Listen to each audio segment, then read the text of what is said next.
Oke netizen tercinta, jumpa lagi dengan saya di Berita Indonesia Selebritis. Beritanya Selebritis Indonesia. Berita kali ini datangnya dari Inge Anugrah yang dilarang bertemu anaknya oleh Ari Wibowo, mantan suaminya. Inge Anugrah mengaku sempat dihalang-halangi untuk bertemu anaknya.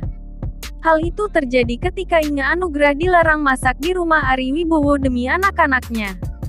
Inge pun mengaku keberatan.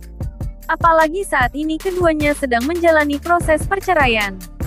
Bahkan, sempat beredar kabar, Ari Wibowo akan mengambil hak asuh anak-anaknya dari Inge Anugrah. Pelarangan Inge Anugrah untuk menemui anaknya itu diceritakan oleh kuasa hukum Inge, Petrus Balapationa. Padahal, selama proses cerai Inge Anugrah hanya masuk ke rumah Ari Wibowo untuk masak makanan anak-anaknya. Menurut cerita ibu Inge itu, Ari Wibowo sempat mengizinkan masuk rumah sekadar masak untuk anak-anak. Tapi belakangan dilarang tidak boleh masuk. Mengenai makanan cukup dirantangin aja, ujar Petrus saat berbicara di kanal YouTube Dr. Richard Lee. MARS dilihat Jumat tanggal 9 Juni tahun 2023. Petrus mengaku merasa keberatan adanya aturan baru dari Ari Wibowo ini. Petrus memikirkan bagaimana cara Inge Anugrah bisa bertemu anak-anaknya. Sekarang bagaimana bisa ketemunya? Saya maunya keseharian anaknya bersama bapaknya. Mereka tinggal lebih nyaman. Tapi secara hukum anak-anak ini belum genap 18 tahun. Jelas Petrus. Menurut pendapat Petrus, hak asuh anak yang masih di bawah umur seharusnya dijatuhkan kepada ibu dan ayahnya. Meski kondisi kedua ayah dan ibunya sudah berpisah.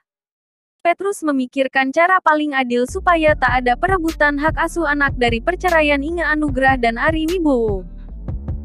Berhubung anak-anak masih di bawah umur, jadi masalah perwalian ditetapkan bersama ibu dan bapak. Itu boleh dan itu lebih adil.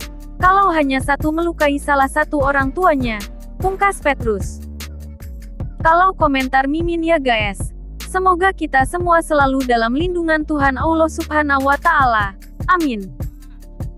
Dan apapun masalah yang ada di dunia ini, semoga kita selalu dalam lindungan Tuhan Allah Subhanahu wa Ta'ala. Dan semoga kita dilimpahkan kebahagiaan dan kesehatan yang melimpah oleh Tuhan Allah Subhanahu wa Ta'ala. Amin. Semoga kita selalu dalam lindungan Tuhan. Mungkin cukup sekian dari saya, semoga kita semua dalam perlindungan Tuhan. Sehat selalu. Bahagia selalu ya, amin. Terima kasih.